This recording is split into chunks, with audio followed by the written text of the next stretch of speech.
पैरों पे कुल्हाड़ी नहीं मारी, सरकार ने अपने सिर पे कुल्हाड़ी मारी है संविधान हत्या दिवस डिक्लेयर करके। मोदी सरकार की जो मानसिकता है वो साफ नजर आती है कि वो तानाशाह था, तानाशाह है और तानाशाही बने रहना चाहता है। सरकार ने पूरे मीडिया को गुलाम बना के रखा है और इलेक्शन कमीशन पूरी तरह से सरकार की गुलामी कर रहा है। क्या ये संविधान की हत्या नहीं है? देश की तबाही के काम करने के अलावा कोई दूसरा काम नहीं कर। बीजेपी का, आरएसएस का बिस्तरा बांध देंगे, मोदी और योगी का बिस्तरा बांध देंगे। करीब 6-7 लाख घर गिरा दिए गए हैं और तकरीबन 23 लाख से ज्यादा की आबादी बेघर हो गई। जब आप ये घर गिरा रहे हैं, आप किस अधिकार से गिरा रहे हैं? जिन लोगों के घर गिरा रहे हैं उनके पास में पेपर हैं। तो सरकार है जिसने सबसे ज्यादा इस देश में बार बार संविधान को कुचलने की कोशिश की है, संविधान की हत्या की है।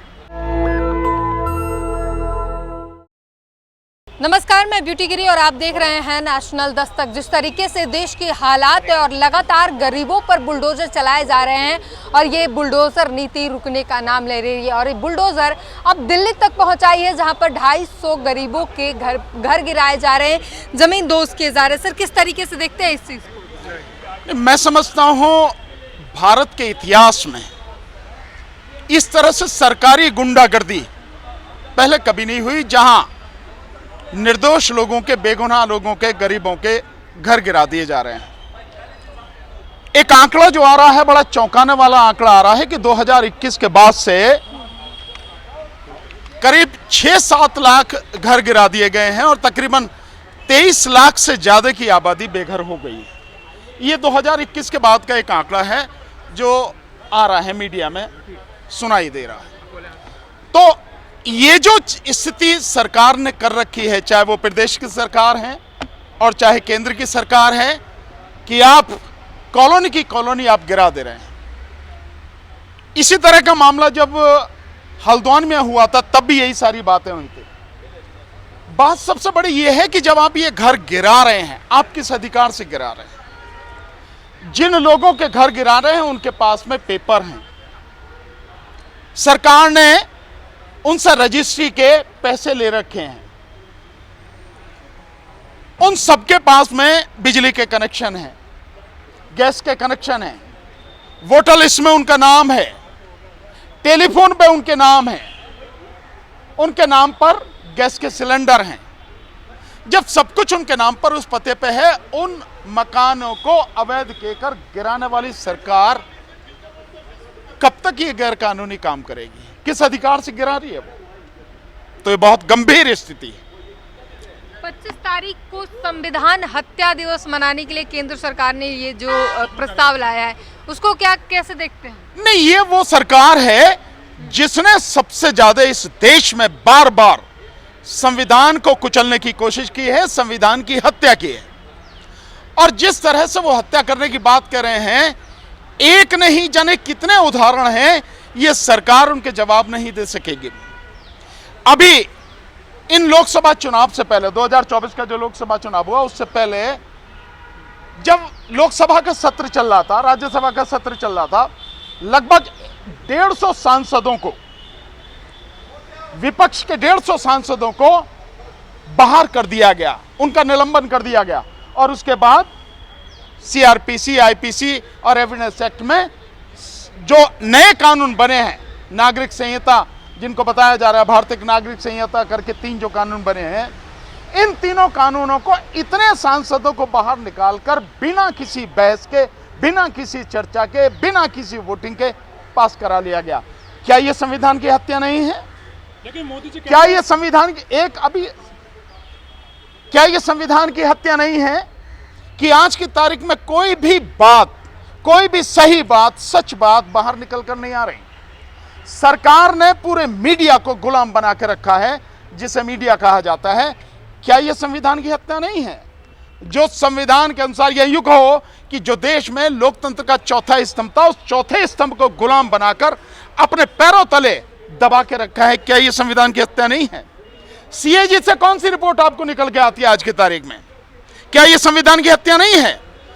जो आज की तारीख में इलेक्शन कमीशन है वो सरकार की गुलामी कर रहा है और सुप्रीम कोर्ट के द्वारा यह व्यवस्था करने के बावजूद भी कि जो इलेक्शन कमिश्नर हैं उनकी नियुक्ति में चीफ जस्टिस ऑफ इंडिया को भी होना चाहिए, उस सारी चीज को खत्म करके सरकार ने कानून बना के प्रधानमंत्री, विपक्ष के नेता और प्रधानमंत्री द्वारा मनोनीत एक कैबिनेट मिनिस्टर जो मोस्टली गृह मंत्री हैं, उन सबको रख के इलेक्शन कमीशन को पूरी तरह से अपने हाथ में ले लिया और इलेक्शन कमीशन पूरी तरह से सरकार की गुलामी कर रहा है। क्या यह संविधान की हत्या नहीं है? क्या यह संविधान की हत्या नहीं है कि बेगुनाह पत्रकार हों, सामाजिक कार्यकर्ता हों, उनको यूएपीए में आप अरेस्ट करके जेल में डाल देते हो, सालों लग जाते हैं, जेल में पड़े रहते हैं? यह संविधान की हत्या नहीं है? आप अर्बन नक्सल कह के आपने भीमा कोरेगाम और इस तरह के कितने ही लोग हैं, उनको आपने जेल में रखा, सालों से, ट्रायल तो शुरू होने की बात ही छोड़ दी, सालों से उनकी जमानत नहीं हुई। फादर स्टैन स्वामी जैसे लोग जो हाथ से पकड़ भी नहीं सकते थे चम्मच भी, वही जेल में उनकी मौत होगी। और यह हत्या है, मौत नहीं है, हत्या है जो इस देश की सरकार ने की है। क्या यह संविधान की हत्या नहीं है? तो ये सरकार जो कर रही है, सरकार को माकूल जवाब इस देश की जनता देगी कि जो संविधान हत्या दिवस मना रहे हैं, संविधान की हत्या वाकई में किसने की है, यह जवाब देगी सरकार। मोदी सरकार ने नवंबर 2015 में कहा था कि 26 नवंबर को हम हर साल संविधान दिवस मनाएंगे, ये वही सरकार है। तो कोई एहसान कर रही है?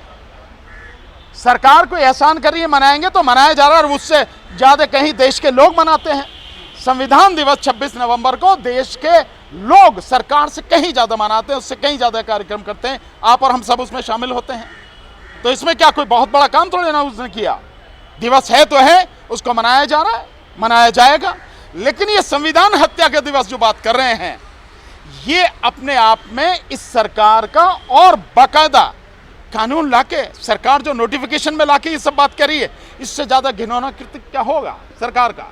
और ये सरकार, मैं तो ये मानता हूं कि पैरों पे कुल्हाड़ी नहीं मारी, सरकार ने अपने सिर पे कुल्हाड़ी मारी है संविधान हत्या दिवस डिक्लेयर करके। सरकार जो है इस देश की जनता उसकी औकात बता देगी। क्या सेंगोल काम करना शुरू कर दिया है देश में जो रखा गया था? नहीं, वो सेंगोल काम नहीं करेगा, वो डंडा का डंडा वही धरा रह जाएगा जहां धरा, और उठा के फेंक दिया जाएगा आने वाले समय में।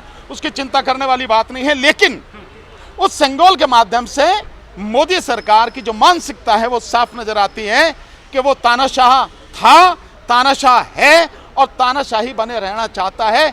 लेकिन इस देश की जनता ने उसको उसकी औकात याद दिला दी है, याद रखनी चाहिए। नहीं रहेगी तो उखाड़ के फेंक देगी जनता। लेकिन मोदी जी कहते हैं कि मैं संविधान की वजह से प्रधानमंत्री बना हूं, मैं तो चाय बेचता था, संसद में पहुंचा हूं। ये बात मैंने कितनी बार कही है कि मोदी की कथनी और करनी में जमीन आसमान का अंतर है। मोदी सोचता क्या है, करता क्या है, कहता क्या है, इसमें जमीन आसमान का अंतर है। कहीं तालमेल नहीं होगा। कहने को बहुत बढ़िया बढ़िया बातें कहता है, लेकिन करने पे सिवाय घटिया और गंदे काम करने का और दूसरा कोई काम नहीं करता। देश की तबाही के काम करने के अलावा कोई दूसरा काम नहीं करता। 6 दशक पहले बड़े संघर्ष लगी थी बाबा साहब की प्रतिमा पुरानी संसद में, उसको रात के अंधेरे में हटा दिया गया है। कहाँ गए सारे अम्बेडकरवादी? जिन्होंने रात के अंधेरे में हटाया है ना, यही जिन अम्बेडकरवादियों की बात कर रहे हो, अम्बेडकरवादी अब आंदोलन खड़ा करने जा रहे हैं। पूरे देश में आंदोलन होगा और सरकार को हाथ जोड़कर माफी मांगकर वहीं लगानी पड़ेगी प्रतिमा जहां वो थी।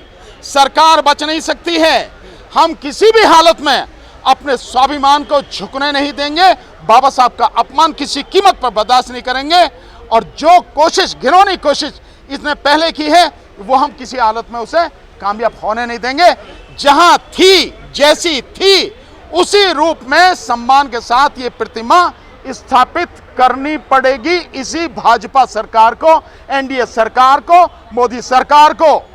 जिसने भी वो घिनौना काम किया है, माफी मांगकर ये पुनर्स्थापित करनी पड़ेगी। तो क्या मोदी सरकार दलितों का जो है देख रही है इसमें कितनी ताकत है? क्या इन्हें बिचलाना चाहती है? उसे ताकत की तो हमारी पता लग गई होगी भाई। हमारी ताकत ने तो उसको 240 पर रोक दिया। और ये भी अगर ईमानदारी से गिनती होती, ईमानदारी से इलेक्शन होता तो 120 पर अटक जाना था उसे। लेकिन बेईमानी करी गई, ईवीएम के माध्यम से करी गई, सरकारी अधिकारियों की गुंडागर्दी के माध्यम से की गई। लेकिन आने वाले समय में वो भी ठीक कर दी जाएगी, चिंता करने की जरूरत नहीं है। ये जो किया गया है, ये काम आने वाले समय में ठीक हो जाएगा। 2 अप्रैल 2018 को 13 लोग मारे गए थे सर आपके आंदोलन में। ये क्या फिर उसी की तैयारी हो गई है देश में शुरुआत? मैं समझता हूं ऐसा होगा नहीं, लेकिन अगर होता भी है, बाबा साहब के सम्मान के लिए इस दलित समाज के, इस बहुजन समाज के, इस देश के संविधान को मानने वाले लोगों के सम्मान के लिए किसी भी कुर्बानी देने तक हम लोग जाएंगे। आंदोलन शुरू होगा 9 अगस्त को 10 बजे जंतर मंतर पर यह आंदोलन शुरू हो रहा है। और आपके माध्यम से मैं देश भर के जितने भी साथी हैं, बहुजन समाज के जितने साथी हैं, संविधान को मानने वाले जितने साथी हैं, इस देश में लोकतंत्र को जिंदा रखने वाले जितने साथी हैं, बाबा साहब डॉक्टर अंबेडकर को मानने वाले जितने साथी हैं, वो तमाम लोग जंतर मंतर पहुंचे। दिन याद रखें, 9 अगस्त सुबह 10 बजे जंतर मंतर पर। परमिशन ऑलरेडी हम लोगों को मिल चुकी है इस बात के लिए, क्योंकि यह आंदोलन हमारे अस्तित्व का आंदोलन है, हमारे सम्मान और स्वाभिमान का आंदोलन है। बाबा साहब के अपमान करने वाले लोगों के विरुद्ध यह आंदोलन। आखिरी सवाल सर आपसे, अर्जुन राम मेघवाल, रामदास अठावले वगैरह जो बीजेपी की गोद में खेल रहे हैं बाबा साहब के दम पर, क्या वो आपके साथ आएंगे? अरे यार, मुर्दों की बात कर रहे हो तुम। हम इन मुर्दों को कहीं गिनते ही नहीं। इनका अंतिम संस्कार हो चुका उस दिन जिस दिन बीजेपी में गए, जिस दिन बीजेपी की गुलामी इन्होंने शुरू करी, उसी दिन इनका अंतिम संस्कार हो गया। और उन सबका भी अंतिम संस्कार हम समझेंगे।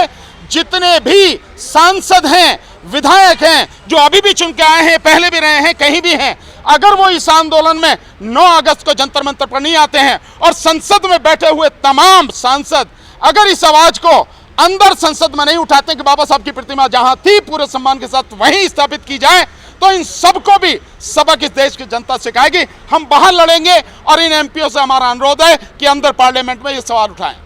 सर, उत्तर प्रदेश में लगातार राजनीति में बदलाव और घमासान देखने को मिल रहा है। क्या लगता है जिस तरीके से अब योगी सरकार को हटाने की, योगी को हटाने की बात चल रही है और बीजेपी के पतन की शुरुआत क्या लगता है होना शुरू हो गया? बीजेपी के पतन की शुरुआत तो हो चुकी, इसमें मुझे कोई संदेह नहीं है, किसी को होना भी नहीं चाहिए। लेकिन जहां तक एक योगी को हटाने की, किसी को हटाने की, परिवर्तन जीवन का नियम है। एक के बाद दूसरा आएगा, उसके बाद तीसरा आएगा, ये सब चलेगा। और कब किसको हटाएंगे, योगी को हटाएंगे कि मोदी को हटाएंगे, ये बीजेपी का मामला।